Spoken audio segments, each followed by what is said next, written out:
సరే నేను గంభీరంగా మౌనంగా చూస్తున్నా.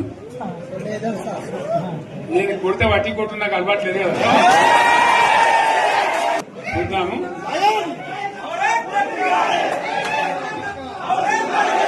నా రోజులు కానీ అన్నట్టుగా నేను చూస్తా ఉన్నా. కానీ మనోళ్ళందరూ కూడా ప్రతిపాదిస్తుంది ఏంటంటే, ఒక సంవత్సరం జరిగిపోయింది, సంగమేశ్వర ఆన్నే పన్నది, బసవేశ్వర ఆన్నే పన్నది, పాలమూరు ఉత్పత్తుల పథకం ఆన్నే పన్నది, కాళేశ్వరం అట్లనే పెడుతున్నారు.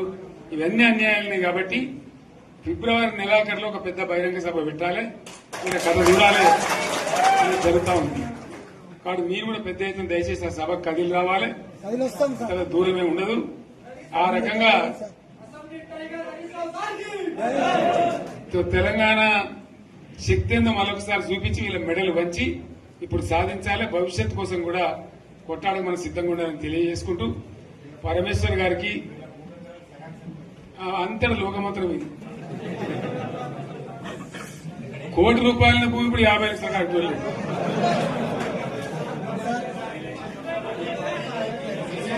ఇది ఒక్కని బాధ ఒక ఆయన వచ్చింది, మన ఒక ఆయన ఒక 10 మంది వచ్చారు హైదరాబాద్కి. అందులోకి 2 ముస్లిం సోదరులు వచ్చారు. साहब सो तबाह हो गया, इफलासी मुफलसी बच्चे क्या दबे हो गए. तुम्हारा क्या हुआ बहन, तुम्हारा क्या हुआ, तुम हैदराबाद में तुम लोग हैं. मेरा कारोबार है साहब, मेरा छोटा मोटा कारोबार है, होटल भी है, 70% गिर गया.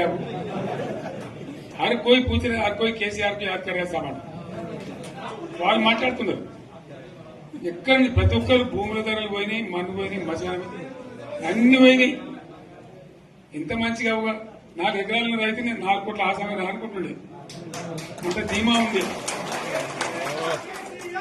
ఎంత బాగుంటే హైదరాబాద్ నుంచి అడిగితే కూడా వచ్చి మనం ఇయ్యకపోదాం భూములు, డిమాండ్ పెరగానే.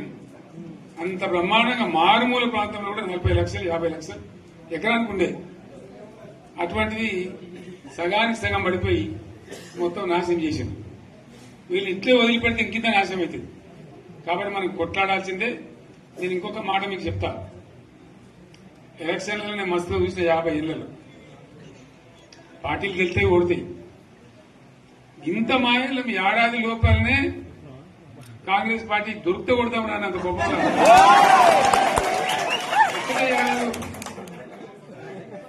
ఇంకా వాళ్ళ పొంద తెలివికి నిన్న వారి పార్టీడే మంది పెట్టలు అదేందో పోలింగ్ పెట్టిన వాడు చూసారా మీరు? ఆ పోలింగ్ పెడితే 70% మనకు వచ్చింది, 30% మనకు. వాడు పెట్టింది మనం పెట్టింది కాదు. 75 ఇది పరిస్థితి. అదే నేను ఏమంటున్నా అంటే, ఫామ్ హౌస్ అంటే ఏముంటది, వారి ఉంటది, మాకు ఉంటది, అలా ఉంటది. కాంగ్రెస్ వాళ్ళు ఎంత మంచి చేస్తే పారబడి తవ్వచ్చు కూడా లంగత. దీన్ని ఫామ్ హౌస్ అని మనం బదనాం చేసి అంతే కదా.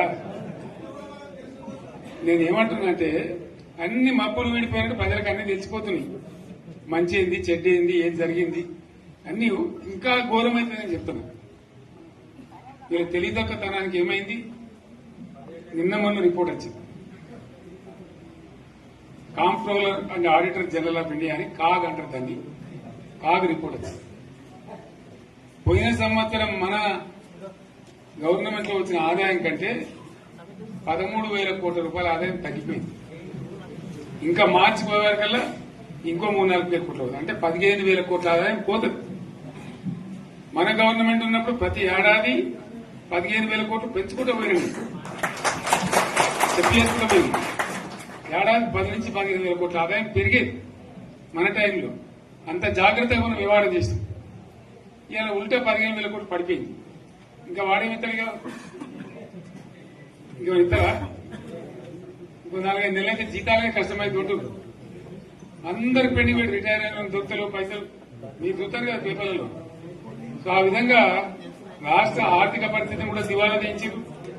వాళ్ళతోనేం కాదు, 100కు 100% ఇప్పటికే ప్రజలు నిర్ణయానికి వచ్చారు. డెఫినెట్ గా రాబోయే గవర్నమెంట్ మనదే అని అనుమానం కూడా అవసరం లేదు. ప్రాజెక్టు చెరువు కింద నీళ్లు తీసుకుంటే బంద్ చేసినాం, నీటి తీరువ రద్దు చేసినాం. అట్లా ఎన్నో సదుపాయాలు చేసుకున్నాం రైతులకు. బాగా జరుగుతుండే. అప్పుడప్పుడు ఏమవుతుంది, కొన్ని దుష్ట దినాలు వస్తాయి, చెడు గడియలు వస్తాయి. మనోళ్ళు కూడా అలవోకగా ఓట్లేసారు. మీరు గొప్పలో మీరు మాణిగ్రహం గెలిపించారు. కొన్ని నియోజకవర్గాలలో అత్యాశకు పోయి నేను చెప్పినప్పుడు అప్పుడు మంది మాటలు పట్టుకొని మారమానం పోతే మళ్ళీ చివరికి ఇల్లు కాలిపోతారు. వీళ్ళని నమ్మితే అమాంతం మింగుతారు, మోసపోతాం. రైతు బంధుకు రామరామ అంటారు, దళిత బంధుకు జైబీం అంటారు. వీళ్ళు ముంచుతారా నాయన అని చెప్పిన ఆయన వాడు తులం బంగారం ఇస్తా, నీకు ఏంటి, నీకు బంగారం వడ్డానం పెడతాను కానీ ఆయన నమ్మి ఏమో మీ సంగతితో చూద్దామని ఆయనతో వేశారు. వేసింది ఇరుకపోయారు, బాయిలో పడ్డారు, అయిపోయి ఉన్నాయి అన్ని వీకే. మళ్ళీ మొదటికి వచ్చానా కైలాసం ఆడలో పెద్ద పామింగినట్టు అయింది మళ్ళీ. అంతే కదా, ఆలోచన లేకుండా ఎటు పడితే అటు ఎవడో ఏదో చెప్తే నమ్మి ఓట్లేస్తే ఏమైంది అనేది ఒక మంచి గుణపాఠం ఇది తెలంగాణ. గ్యారంటీగా మంచిగా సంసారం జరుగుతుంది. జర తువ్వకచ్చినాం, రైతులు ఇంత ముఖం తెలివైతుండ్రి, ఇంత బాకీలు కట్టుకుంటుండ్రి. ఎంతో మంది పాపం సిటీలు వేసుకుందరు, ఏదో వేసుకుందరు. రైతు బంధు పైసలు పడితే ఎంత సంతోషం ఉంటుండే. ఆయన మీరు గంగలు కచ్చినాయి. ఇప్పుడు వాడు ఇద్దడో ఏడో భగవంతుని కనుక ఇచ్చినప్పుడు మోసమే. ఏదో మళ్ళీ ఎలక్షన్ కోసం దానికోసం చేస్తారు తప్ప కడుపు నిండా ప్రేమను ఇచ్చేది ఇట్లే ఉంటుందా? సర్పంచ్ ఎలక్షన్ పెట్టింది సార్. మనం ఉన్నప్పుడు కరోనా వచ్చింది. కరోనా వస్తే కూడా నేను రైతు బంధు ఆపలేదు. కరోనా వచ్చి రాష్ట్రానికి రూపాయి ఆదాయం రాకపోయినా 4-5 మంచి స్కీములు తెచ్చి ఇవాళ కాపాడుకున్నాం. గౌరవంగా బతికిన రైతులు బీమా వచ్చినండి. రైతు బీమా పెడితే ఎంతమందికి సాయం జరిగింది? గుంట భూమి ఉన్న కూడా మంచిగా సాయం జరిగింది, చిన్న రైతు కూడా సాయం జరిగింది. అట్లా అందరికి మనం గొర్రెల కాపలకు గొర్రెలు వేయడం కానీ, చేప పిల్లలు కానీ, అనేక రకాల అన్ని వర్గాల ప్రజలను ఎట్లా ఆదుకోవాలని అట్లా ఆదుకున్నాం. మా తెలంగాణ కదా మేము తెచ్చుకున్నాం కష్టపడి. మా వాళ్ళందరి పైకి రావాలి. కాంగ్రెస్ గవర్నర్ ముస్లింలు ఓట్లేసుకున్న తప్ప ముస్లింలకు మనం చేసిందా? ఇమాం మౌసాలకి మనం జీతం ఇచ్చిందా? మనం వచ్చాకనే ఫస్ట్ టైం వాళ్ళని గుర్తించి వాళ్ళని గౌరవించుకున్నాం. ముస్లిం మైనార్టీ పిల్లలకు, మన గిరిజన పిల్లలకు, మన ఎస్సీ పిల్లలకు, మన బీసీ పిల్లలకు ఎంత మంచి రెసిడెన్షియల్ స్కూల్ పెట్టుకున్నాం. అందరినీ కూడా ముందు తీసుకుపోవాలి. ఇవాళ మన కళ్ళ ముందనే నాకు బాధ కలిగేది ఏంటంటే, చిన్న వర్గాల ప్రజలు కాన్వెంట్ స్కూళ్ళలో చదివించలేరు, వాళ్ళ పిల్లలు కూడా బాగా చదవాలని చెప్పి ఎస్సీలకు, బీసీ, మన మైనార్టీ సోదరులకు గురుకుల పాఠశాలలు పెట్టారు. అద్భుతమైన చదువు చదువుకునే వాళ్ళు. ఇవాళ మొత్తం రోజు బడి పిల్లలు విషాహారము, కడుపు నొచ్చుడు, బాధపడు, పురుగులు అన్నం పెట్టుడు. పిల్లలు వెళ్ళిపోతున్నారు, ఆ స్కూళ్ళ నుంచి ఇళ్లకి వెళ్ళిపోతున్నారు. తల్లిదండ్రులు కూడా భయపడి తీసుకుపోతున్నారు. ఏం ఘోరం ఇది నాకు అర్థం కాదు. మళ్ళీ ఇది చేస్తున్నాడు కూడా ఇప్పుడు మళ్ళీ అదే కాంగ్రెస్ పార్టీ. అంతేనా? మళ్ళా పాత కాంగ్రెస్ మోపైంది, మళ్ళా కరెంట్ కోతలు మోపైనాయి. వెనకాలం ఇంకేం గత అవుతుందో మార్చి ఏప్రిల్ ఏమవుతుందో. ఇంకా కరెంటు కోతలు మోపైనాయి, మంచినీళ్ళు సరికొత్తలు, అడిగే నాతులు లేడు. ఎవడన్నా గట్టిగా నిలదీసినట్టు వారికి పోలీసు నిలబట్టేయడం. ఇదేనా రాజ్యం? ఇట్లా ఉండదా రాజ్యం? ఎందుకు వచ్చింది ఈ పరిస్థితి చెప్తా. నాకు తెలిసి నాకేం గుర్తులేదు. నేనేమంటున్నా అంటే, ఇట్లా అనేక పనులు చేసుకున్నాం మనం. గోదావరి నుంచి నీళ్లు తెచ్చుకున్నాం, నీళ్లు తెచ్చుకొని మంచినీళ్ళ తర్వాత సాగునీళ్ళు ఎంబడబడ్డాయి. మెదక్లో యువతల ప్రాంతం అంతా కొంత అందినే నీళ్లు, పాత మెదక్ జిల్లాలో. నీటికి మిగిలిపోయినాయి మన 2 తాలూకాలు, నారాయణఖేడ్, జైరాబాద్. వాళ్ళకి నీళ్లు కావాలి. ఎట్లా రావాలి గోదావరి నీళ్లు? సింగూరు ఒక టైంలో నిండుతుంది, ఒక టైంలో నిండదు. మరి నిండినప్పుడు ఎట్లా గోదావరి నీళ్ళు దిక్కు? కాబట్టి దయచేసి నేను మీ అందరిని కోరేది, మీకు మంచి ఎమ్మెల్యే ఉన్నాడు మాణిక్రావు గారు. ఆయన నాయకత్వంలో మంచిగా పనిచేసి మంచిగా ముందుకు పోయి చాలా చక్కగా మంచి ఫలితాలు భవిష్యత్తులో సాధించాలి. పరమేశ్వర్ పాటిల్ గారికి వారు వెంట వచ్చిన మిత్రులకు నేను ప్రత్యేకంగా ధన్యవాదాలు చెప్తా ఉన్నాను. ఇటువంటి కార్యకర్తలు, ఇటువంటి నాయకులే పార్టీకి పట్టుబొమ్మలు, తెలంగాణ జాతి రత్నాలు.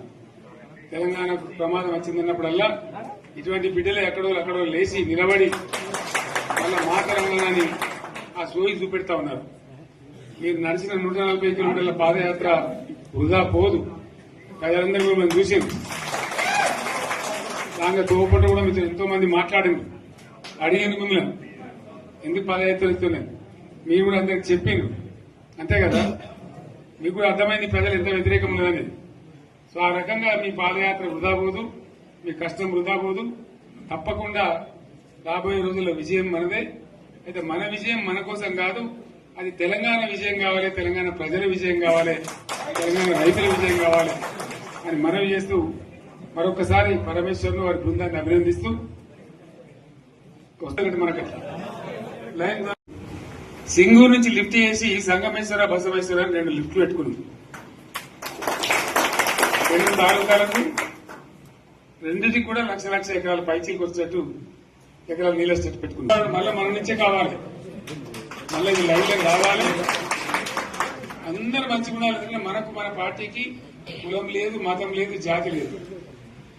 తెలంగాణలో ఉన్న ప్రతి బిడ్డ మనోడే. వాళ్ళు ఏ మతం ఉన్నారు, ఏ కులం ఉన్నారు మనకు అవసరం లేదు. ఈ తెలంగాణ బార్డర్ గీత లోపలిన బిడ్డలు అందరు మనోళ్లే, అందరూ బాగుపడాల్సిందే. ప్రతి ఒక్కరికి న్యాయం జరగాల్సిందే. ఆ న్యాయం జరిగి ఆ ఫలితాలు తెలంగాణకు వచ్చేదాకా ఇంకెవ్వడు కొట్లాడాడు, ఎవరితో కాదు. అది అబద్దాల పంచాంగం. మళ్ళా మనమే కొట్లాడాలి. అంతేనా? పక్క మాట అనేది కొట్లాడదాం కదా. ప్రాణం పోయినా సరే తెలంగాణకు రక్షకులు మనమే. తెగించి కొట్లాడాల్సిందే. తెలంగాణ హక్కులను కొట్లాడాల్సిందే. మనమే కొట్లాడి తీరాల్సిందే అనే రెండవ మాట లేదు. కాబట్టి దయచేసి అవసరమైన సందర్భంలో మీ జిల్లా నాయకులు పిలిపిస్తారు, రాష్ట్రం నుంచి నేను కూడా పిలిపిస్తాను.